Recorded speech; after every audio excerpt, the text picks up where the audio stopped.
India voice, आपकी सोच, आपकी आवाज। नमस्कार, आप देख रहे हैं इंडिया वॉइस और मैं हूं आपके साथ पुष्पेंद्र चौधरी। पिछले एक दशक से भारतीय राजनीति में एक डायलॉग जो अक्सर ही खुले मंच से आपको सुनने के लिए मिलता रहा है, वो ये कि अब राजा का बेटा राजा नहीं बनेगा, बल्कि राजा वही बनेगा जो हकदार होगा। राजकुमार, शहजादा, ऐसे शब्द और डायलॉग जिसके सहारे बीजेपी कांग्रेस पर परिवारवाद का आरोप लगाती रही और चुनाव जीतती रही। न केवल लोकसभा चुनाव बल्कि विधानसभा चुनाव में भी बैक टू बैक बीजेपी सत्तासीन होती रही है। लेकिन हैरानी की बात तो यह है कि कांग्रेस पर परिवारवाद का आरोप लगाने वाली बीजेपी खुद परिवारवाद से अछूती नहीं रही है। बात चाहे उत्तराखंड में हुए 2022 के चुनाव की करें या फिर आगामी 2027 चुनाव की, बीजेपी नेताओं ने अपने परिवार वालों के लिए फील्डिंग सेट करनी शुरू कर दी है। कालाढूंगी से बीजेपी विधायक बंशीधर भगत ने अपने बेटे विकास भगत के लिए टिकट की मांग की है। अब हैरानी की इस बात की नहीं है कि बीजेपी विधायक ने अपने बेटे को टिकट दिलाने के लिए पहले से ही तैयारी कर ली है। हैरानी तो इस बात की है कि कांग्रेस पर परिवारवाद को बढ़ावा देने का आरोप लगाने वाली बीजेपी पर परिवारवाद खुद हावी होता हुआ दिखाई दे रहा है और इसकी गवाही पिछला चुनाव भी दे रहा है। 2022 विधानसभा चुनाव की बात करें तो 20% सीटों पर बीजेपी नेता के परिवारों को उतारा गया है, यानी कि जिन नेता को पहले टिकट मिल चुका था उनके ही परिवार वालों को टिकट दिया गया। लोकसभा चुनाव हो या फिर विधानसभा चुनाव या फिर किसी बीजेपी नेता का आकस्मिक निधन हो गया हो, बीजेपी उपचुनाव तक में भी बीजेपी ने परिवार वालों को ही उतारा है। क्या कुछ प्रतिक्रियाएं हैं, एक बार वो भी आपको सुना देंगे। लेकिन अब समस्या ये शुरू हो चुकी है कि आखिर भारतीय जनता पार्टी जो लगातार कांग्रेस पर परिवारवाद का आरोप लगाती रही, आज वो खुद परिवारवाद में घिरी हुई है और परिवारवाद के आरोप भी लग रहे हैं। ठीक, जरूरी नहीं है कि 2022 के विधानसभा चुनाव को देखा जाए, आने वाले 2027 के विधानसभा चुनाव को लेकर भी जो बीजेपी के नेता हैं वो अभी से फील्डिंग सेट करनी शुरू कर चुके हैं अपने परिवार वालों को टिकट दिलाने के लिए। तो कांग्रेस ने बीजेपी पर अब परिवारवाद के आरोप लगाए हैं, क्योंकि बीजेपी में भी अब परिवारवाद फैलता हुआ नजर आ रहा है। अपनों को टिकट दिलाने में बीजेपी नेता लगे हुए हैं और विधायक बंशीधर भगत ने बेटे के लिए अभी से टिकट को लेकर फील्डिंग सेट कर दी है।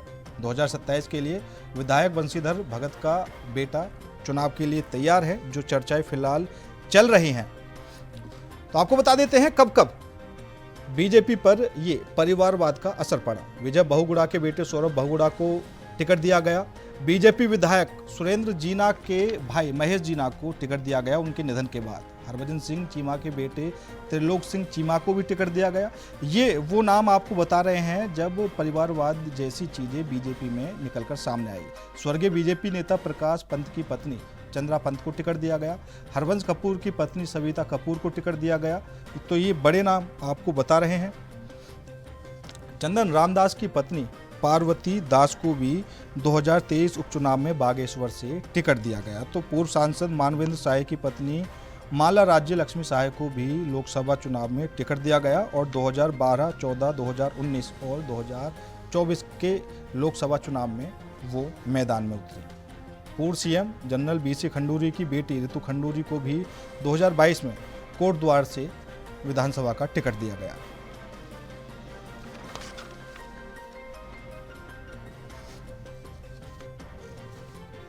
तो विधायक मुन्ना सिंह चौहान की पत्नी मधु चौहान को 2007 में विधानसभा का टिकट दिया गया विकासनगर से और उन्होंने जीत हासिल की, लेकिन 2017 में चक्राता विधानसभा से वो चुनाव हार गई।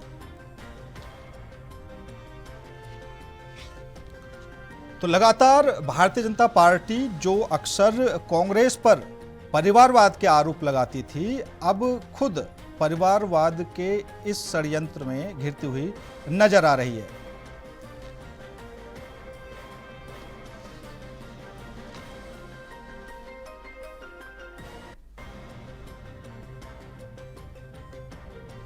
तो आज इसी मुद्दे पर करेंगे चर्चा में शामिल होने के लिए हमारे साथ आशीष नोटियाल साहब जुड़ चुके हैं कांग्रेस से, कमलेश रमन जी भारतीय जनता पार्टी से और नीरज कोहली जी वरिष्ठ पत्रकार हमारे साथ जुड़े हुए हैं। सबसे पहले कमलेश रमन जी आपके पास से आना चाहूंगा, क्योंकि अक्सर आपकी तरफ से कांग्रेस पर तो बड़े आरोप लगाए जाते हैं परिवारवाद को लेकर, तरह तरह के नाम भी निकाले जाते हैं। लोकसभा चुनाव में जिस तरीके से राहुल गांधी को शहजादा कहकर कई तरह के आरोप लगाए गए, लेकिन अभी जो हम लिस्ट दिखा रहे हैं, जिस तरीके से भारतीय जनता पार्टी ने कब कब बीजेपी नेताओं के परिवार वालों को टिकट दिए, तो परिवारवाद में तो आपकी पार्टी भी पीछे नहीं है। पुष्पेंद्र जी, मुझे लगता है कि हमें ये परिवारवाद की जो परिभाषा है इसको पहले समझना पड़ेगा। समझाइए। हम क्यों कहते हैं कि कांग्रेस परिवारवाद की पार्टी है, इसको हमें देखना पड़ेगा। राहुल गांधी जी या सोनिया गांधी जी या जो इंदिरा गांधी जी या राजीव गांधी जी, यहाँ पर आप देखिए ना एक बार, एक ही परिवार का सीक्वेंस है जो शीर्ष नेतृत्व पर बैठा है, किसी दूसरे को कहीं मौका ही नहीं मिलता, उसी की कठपुतली के रूप में सब लोग काम करते हैं। यहाँ पर जो उत्तराखंड की आप बात कर रहे हैं कि जी फलाने को मिला है या फलाने को मिला है या इसको मिला है या उसको मिला है, यहाँ पर आप कंडीशन देखिएगा। अगर एक को किसी को टिकट मिला है तो या तो किसी की कहीं कोई डेथ हो गई है उसके परिवार की, या तो उनकी पत्नी को या उनके बेटे को कहीं ना कहीं इसमें रखा गया है। लेकिन ऐसा तो नहीं है कि शीर्ष नेतृत्व पर बस एक ही व्यक्ति बैठा है और बस उसी की दी हजूरी, उसी की चाकरी करने पर सब लोग लगे हैं। भारतीय जनता पार्टी, पुष्पेंद्र जी, कार्यकर्ता आधारित पार्टी है और वो पूरी तरीके से ये कोशिश करती है कि प्रत्येक कार्यकर्ता का पार्टी के हर पद पर उसका नंबर आना चाहिए। जो लोग पार्टी के लिए मेहनत करते हैं, काम करते हैं और शुरू से पार्टी की विचारधारा को जनता के बीच में पहुंचाते हैं, संगठन की विचारधारा को लोगों के बीच में ले जाते हैं, ऐसे लोगों को मौका दिया जाता है। कमलेश जी, जैसा अभी आपने कहा कि जिन लोगों को टिकट मिला है, ठीक है, वो ऐसे ही नहीं मिला। अगर आकस्मिक निधन हो गया है, जो पहले से विधायक थे या फिर सांसद थे, तब उनके परिवार वालों को टिकट दिया गया है। तो क्या ऐसा मतलब भारतीय जनता पार्टी की जो लिस्ट है उसमें लिखा हुआ है कि हम उनको टिकट देंगे, या फिर जो उनके परिवार वाले हैं उनकी ही मांग होती है कि नहीं अब हमें टिकट दे दीजिए? नहीं, देखिए ये एक जनता की भावना होती है, जिनके बीच में उनका जनप्रतिनिधि बहुत अच्छा काम कर रहा है और काम करते करते अचानक अगर आकस्मिक उसको कुछ हो जाता है तो वो जनता की भावनाएं होती है, वो किससे और कहां पर चाहते हैं। अगर वो कार्यकर्ता के लिए चाहते हैं तो भारतीय जनता पार्टी हमेशा कार्यकर्ता को जो है अभी आपने एक बात कही, लाने का काम करती है। अभी आपने बात कही कि ये बात एक परिवार को हमेशा के लिए बिल्कुल सही बात, मुझे लगता है कि ठीक बात नहीं है। सही बात है कमलेश जी। और अभी आपने कहा कि होता है जब एक ही परिवार के बार बार एक उच्च पद पर बैठे रहे और उसके सब लोग बाकी चाकरी करते रहे, नौकरी करते रहे, जी हजूरी करते रहे, ये है परिवारवाद। अब रही बात, आपने कहा कि कोई अगर ये अपने पुत्र की, अपनी पत्नी की अगर कहीं कोई पैरवी करता है तो देखिए संगठन हर पहलुओं को देखने का काम करता है। संगठन में किसने कितने साल काम किया है, संगठन में किसकी क्या मेहनत है। अचानक किसी के परिवार के नेता को कुछ हो जाता है और वहां पर उस वक्त क्योंकि तैयारी तो नहीं होती, क्योंकि हमारा जनप्रतिनिधि चुन के जा चुका है, और अचानक अगर उसकी मृत्यु हो जाती है या कोई प्रकरण घट जाता है, तब उसके परिवार में से लेकर के कोई भी जिसको वो भी जब उस प्रदेश की या उस जिले की या उस विधानसभा की जनता बकायदा उस व्यक्ति के लिए कहती है, तो सबकी विचारधाराओं को साथ में रखते हुए तब कुछ ना कुछ पार्टी निर्णय लेने का काम करती है। तो और कमलेश जी, अभी आपने एक बात और कही थी कि जनता की भावनाओं को देखते हुए टिकट दिया जाता है, दूसरा जनप्रतिनिधि अगर अच्छा काम कर रहा है तो टिकट दिया जाता है। ठीक है, अभी माला राज्य लक्ष्मी साहे जी हैं, उत्तरकाशी में आपदा आई, वो वहां पर देखने को ही नहीं मिली, दिल्ली में बैठी रही और 4 बार उनको लोकसभा का टिकट मिल चुका है। क्या कोई और कार्यकर्ता पैदा ही नहीं हुआ उनको टिकट दिया जा सके? नहीं, बिल्कुल क्यों नहीं। अगर कार्यकर्ता सामने आएगा, कार्यकर्ता मेहनत करता है, काम करता है, तो भारतीय जनता पार्टी में तो ये रीति है कि एक छोटे से कार्यकर्ता को उठा करके आप एक प्रधानमंत्री जी का उदाहरण दे सकते हैं, पुष्कर सिंह धामी जी का उदाहरण दे सकते हैं, तमाम हमारे और बहुत सारे ऐसे नेता हैं जिनके उदाहरण आपके सामने हैं। रही बात माला राज लक्ष्मी शाह जी की, तो देखिए वहाँ का कार्यकर्ता अगर उनको चाहता है 14 विधानसभाओं का प्रतिनिधित्व करना है एक लोकसभा मेंबर को, उसके सदस्य को, तो जाहिर सी बात है कि 14 जो हमारी विधानसभाएं हैं, वहाँ के जो हमारे विधायक हैं, वहाँ के जनप्रतिनिधि है, वहाँ के कार्यकर्ता है, मंडल अध्यक्ष है, तमाम लोगों से और खासकर जो जनता वहाँ की है उन सबसे सर्वे किया जाता है। ठीक है। वैसे भी अभी सीक्रेट सर्वे बीजेपी का चल भी रहा है। आशीष नोटियाल साहब, परिवारवाद एक तरफ है या दोनों तरफ है, दोनों पार्टियों में? क्योंकि आप पर भी भारतीय जनता पार्टी लगातार आरोप लगाते रही परिवारवाद के, और अभी जो हमने लिस्ट दिखाई है उस पर बीजेपी भी कम नहीं है। देखिए पुष्पेंद्र भाई, ये जरूरी नहीं है। देखिए, हम तो कभी इल्जाम नहीं लगाते कि परिवारवाद भाजपा में है, इसमें है, उसमें, यही फालतू की बातें बोलने का काम इनका ही है। देखिए, अक्सर ये समाज में देखा जाता है, जो डॉक्टर का बेटा है वो डॉक्टर बनता है, अक्सर ऐसा होता है ना, बिजनेसमैन का बेटा बिजनेसमैन ही बन जाता है। तो ऐसे होते हैं, कोई बड़ी बात नहीं है। और ये परिवारवाद बोल के बीजेपी ने एक नया शिगुफा फोड़ा है कि देखो जी परिवारवाद हो गया, परिवारवाद हो गया। अपने घर में नहीं झांका कि अपने घर का क्या हाल है। अभी आप रानी राजलक्ष्मी की बात कर रहे थे, आप देखिए ना, कैंट विधानसभा में हरबंस कपूर जी लगातार विधायक बनते आए, और जब बेचारे गए तो उसके बाद जो है वो फिर दोबारा उनकी वाइफ को टिकट दे दिया। क्या कैंट में दूसरा आदमी पैदा नहीं हुआ? तो ऐसा नहीं है। ये लोग क्या है, जनता को बहलाने के लिए कुछ भी बोल सकते हैं और बोलते भी हैं। तो इसमें तो कोई इनका क्या बोले, लेकिन अब परिभाषाएं ये सिखाते हैं। जब देखा बेचारे कमलेश जी भी क्या बोलेंगी, वो भी जब आ रखी है भाजपा से, तो ये बात बोलना ही पड़ेगा उनको कि भैया नहीं, ऐसा नहीं है, ऐसा है। तो कमलेश जी की मजबूरी हम समझ सकते हैं। लेकिन देखो, कांग्रेस ने कभी इल्जाम नहीं लगाया परिवारवाद। आप देखें, सोनिया गांधी राजनीति में तब आई जब पूर्व प्रधानमंत्री राजीव गांधी जी की जब मृत्यु हो गई, उसके बाद वो आई। उसके बाद राहुल गांधी जी आए, उससे पहले इंदिरा गांधी तब आई जब जवाहरलाल नेहरू जी की मृत्यु हुई। तो इस प्रकार से देखिए, कोई पाप थोड़ी है। अगर माँ बाप की जो पीछे जो काम नहीं करते हैं, उनका बेटा भी काम तो नौटियाल साहब, यही बात तो कमलेश रमन जी भी कह रही हैं कि अगर किसी का निधन हो जाए तो तब उनको वो सीट दी जाती है। यही बात आप कह रहे हैं, तो फिर तो बात खत्म हो गई। अरे, कल्याण सिंह जी का निधन हुआ, चलो ठीक है, लाल कृष्ण आडवाणी जी के तो बेटा साथ में आ गया, अमित शाह को तुमने जो है वहाँ का चीफ बना दिया, अरे कमलेश रमन जी को भी बना देते तो अच्छा था, उन्होंने उसको ही क्यों बनाया। तो देखिए, कई चीजें हैं, मतलब इनके नेता तो सब जो कुछ करें वो तो नॉन बायोलॉजिकल लोग हैं, तो इनके लिए सब चलता है। ठीक है नौटियाल साहब, पर दूसरा नहीं करना चाहिए, वो बड़ी पीड़ा होती है इनको। अच्छा, ये बताया ना, कांग्रेस की पीड़ा इनको हो रही, राहुल गांधी की पीड़ा उनको, अरे तुमको चलिए ठीक है, वापस आऊंगा आपके पास। क्या दिक्कत है? वापस आऊंगा, हमें दिक्कत नहीं है, हमारी पार्टी हमें दिक्कत नहीं है। नीरज कोहली जी विश्लेषण कर देंगे इस चीज का। नीरज कोहली जी, ये परिवारवाद को लेकर क्या कुछ चल रहा है? क्योंकि अभी चर्चाएं ये भी आ रही हैं सामने कि जो बीजेपी के बड़े नेता हैं वो अभी से फील्डिंग सेट करने में लग चुके हैं कि उनके परिवार वालों को कहीं ना कहीं टिकट मिल जाए। जैसे बंशीधर भगत जी हैं, उनका नाम भी सामने आ रहा था। आप कैसे देखते हैं इन सभी चीजों को? पुष्पेंद्र जी, देखें, ये जो परिवारवाद की जो बात है, ये आरोप प्रत्यारोप जो है ना, एक तकिया कलाम जैसा है। हाँ, ये तो जिस समय चुनाव होता है तो बीजेपी और कांग्रेस और एक दूसरे पे आरोप प्रत्यारोप लगाती है, लेकिन दोनों किसी से कम नहीं है। आप 2022 का आपने भी जिक्र करा, आप 2022 में जो चुनाव हुआ था, 70 विधानसभा की सीटें हैं उत्तराखंड में। तो मेरी जानकारी के अनुसार 20% जो टिकट है बीजेपी कांग्रेस दोनों ने मिलके अपने परिवार वालों को दिया। बिल्कुल। लगभग 8 कैंडिडेट ऐसे थे कि जो भारतीय जनता पार्टी के, जिनका अपने परिवार से ताल्लुक था, और 6 आधा दर्जन कैंडिडेट जो कांग्रेस के थे जिनका अपने परिवार से ताल्लुक था। सवाल ये है, ये चलता आ रहा, चलता रहेगा पूरे देश भर की राजनीति में, केंद्र में भी, अन्य राज्यों में भी। और ये बात अलग है कि चुनाव के समय में एक दूसरे पे एलिगेशन लगाते हैं।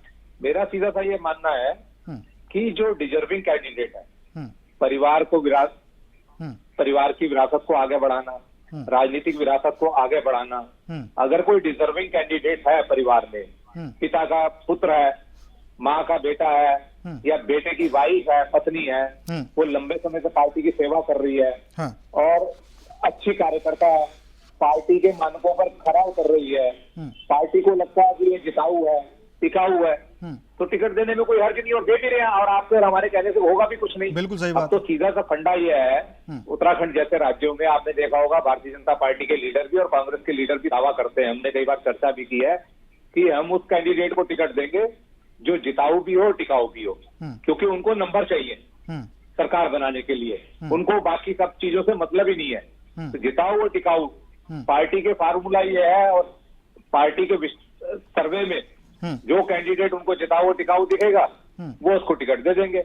और होता भी यही आया है, पार्टी अपने फायदे के लिए, अपने लाभ के लिए, अपने नंबर बढ़ाने के लिए। बिल्कुल सर, और इसमें सर, इसमें ये सवाल भी जुड़ सकता है, जैसा आपने कहा कि पार्टी वो सारी चीजें देखती है कि आखिर कौन जिताऊ प्रत्याशी है। दूसरा ये जो बीजेपी अभी सीक्रेट सर्वे चलाने से लगी हुई है कि कौन जो विधायक है जनता के बीच में कितना रहा, किसने कितना काम किया, ठीक है, ये तो मेरे हिसाब से पहले से ही अनुमान लगा लिया जाता होगा कि कौन प्रत्याशी जिताऊ है, किसमें कितना दम है। तो ये तो मुझे नहीं लगता कि इस सीक्रेट सर्वे से कुछ होगा।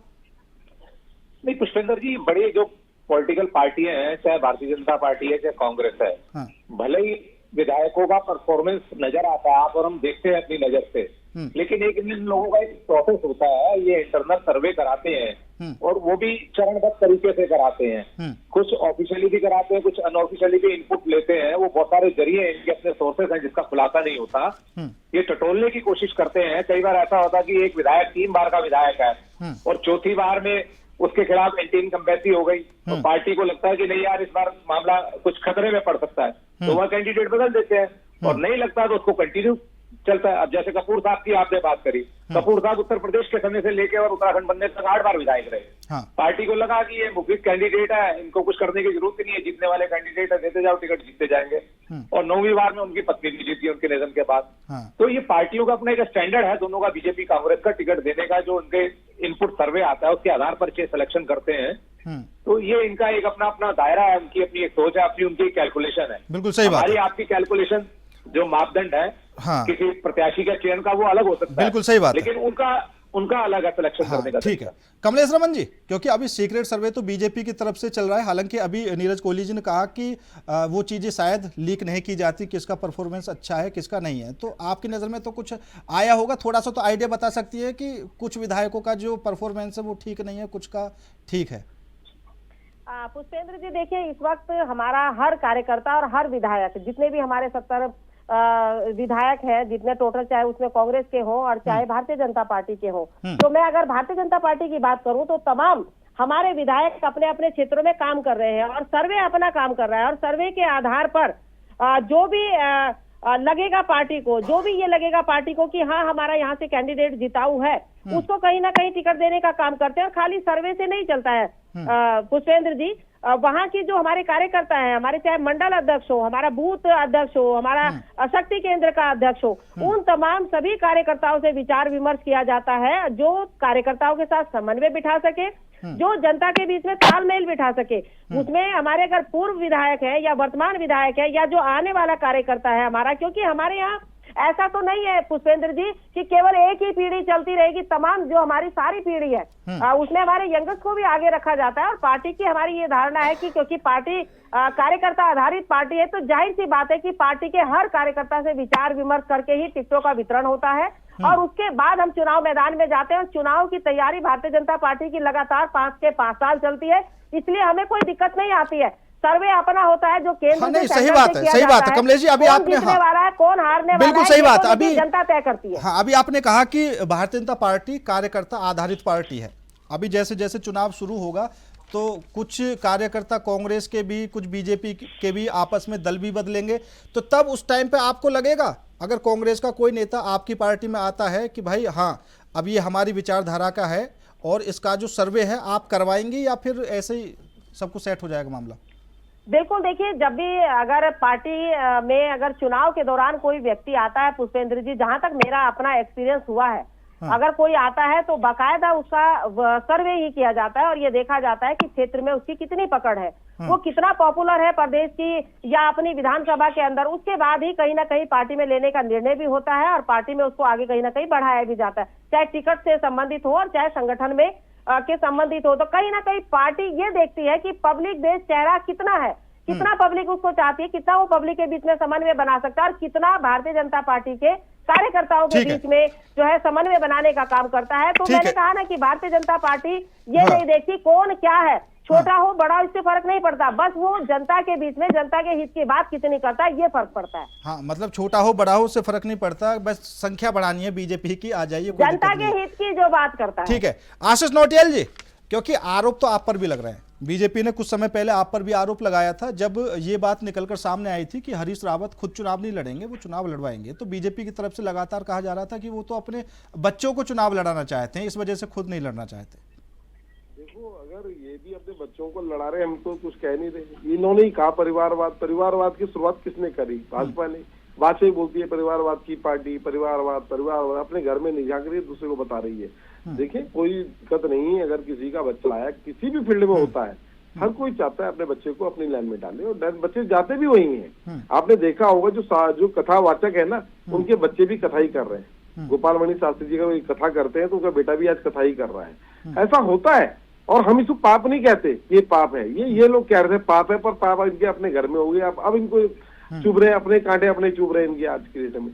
तो देखें, ये कोई बड़ा मैटर नहीं है, लेकिन आज भाजपा ने बोला तो निश्चित भाजपा के अंदर परिवारवाद दिख रहा है और भाजपा भी परिवारवाद से कहीं बिल्कुल सही बात अछूती नहीं है। लेकिन देखिए, ज्यादा बोलना नहीं चाहिए, या अगर आपके अंदर अपने अंदर सब कुछ ठीक है ना, तब तो बात है। ठीक है, आप खुद गड़बड़ है, दूसरे को बोलते बोलते जीरो टॉलरेंस की बात करें, भ्रष्टाचारी बने पड़े, तो दर्द तो होगा भाई। ठीक है, समय भी कम है। नीरज कोहली जी, क्योंकि अभी आशीष नोटाली जी ने कहा कि भाई वो भी अपने बच्चों को लड़ा रहे हैं, हम भी लड़ा रहे हैं, तो इसमें कौन सी अलग बात है? अपनी विरासत को आगे बढ़ाना चाहिए, ठीक बात है, लेकिन अपनी विरासत को अगर कोई बच्चा आगे बढ़ाने की कोशिश कर रहा है तो क्या उसको डायरेक्ट टिकट दे देना ठीक है, या फिर दूसरे कार्यकर्ताओं की तरह पहले उससे मेहनत कराना ठीक है कि पहले आप थोड़ा अनुभव लो? नहीं, बिल्कुल डिजर्विंग होना चाहिए, डिजर्विंग होना चाहिए, पार्टी के प्रति उसका समर्पण होना चाहिए, पार्टी का कार्यकर्ता होना चाहिए, पुराना कार्यकर्ता होना चाहिए। भाई एक पिता भी अगर अपनी दुकान खोलता है, दुकान चलाता है और उस दुकान के बाद वो देखता है कि भविष्य में अगली पीढ़ी इस दुकान को देखे, मेरे बिजनेस को देखे, तो अपने बच्चे को धीरे धीरे ट्रेन करता है ना, वो दुकान पे बैठाना शुरू करता है, फिर उसको समझाना शुरू करता है कि कारोबार कैसे चलेगा, उसको मतलब एक्सपीरियंस कराता है, अनुभव कराता है। तो इसी तरह से पार्टी में भी ऐसा नहीं कि आज पार्टी में कोई शामिल हुआ, कल आप टिकट दे दो तो गलत है, दूसरे कार्यकर्ता हतोत्साहित होंगे। तो इसमें पार्टी को एक लाइन बनानी चाहिए कि जो लोग चले आ रहे हैं पार्टी में, पिता पुत्र है, पुराना साथ में काम कर रहे हैं, पुराना अनुभव है, एक्सपीरियंस है, पार्टी के पीछे समर्पण है, डिजर्विंग है, जीतने वाला, सारी चीजें आती हैं, उसमें देना चाहिए उसको टिकट। बिल्कुल सही बात है। समय की कमी है। नीरज कोहली जी आपका भी, कमलेश जी आपका भी, आशीष नोटेल जी आपका भी बहुत बहुत धन्यवाद मेरे साथ इस खास चर्चा में जुड़ने के लिए। लेकिन जिस तरीके से परिवारवाद के आरोप लग रहे हैं, हालांकि ऐसा नहीं है कि मात्र बीजेपी पर ये आरोप लग रहे हैं, बीजेपी कांग्रेस पर लगाती है और कांग्रेस बीजेपी पर ये परिवारवाद के आरोप लगने से लगे हुए हैं। लेकिन सबसे बड़ी बात यह है कि क्या 2027 के विधानसभा चुनाव में जो चर्चाएं निकल कर सामने आ रही हैं कि बीजेपी के कुछ बड़े नेता अभी से फील्डिंग सेट करने से लग चुके हैं कि अपने परिवार वालों को वो टिकट दिला सके। दूसरी तरफ बीजेपी एक सीक्रेट सर्वे भी करा रही है कि कौन विधायक कितना समय जनता के बीच में रहा, जो सरकार की योजनाएं हैं उनका लाभ जनता तक किस विधायक ने सबसे ज्यादा पहुंचाया।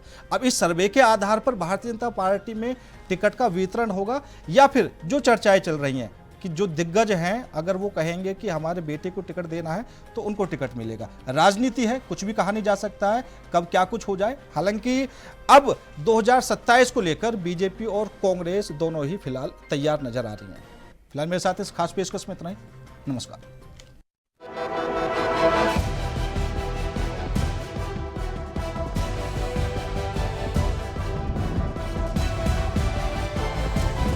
इंडिया वॉइस, आपकी सोच, आपकी आवाज।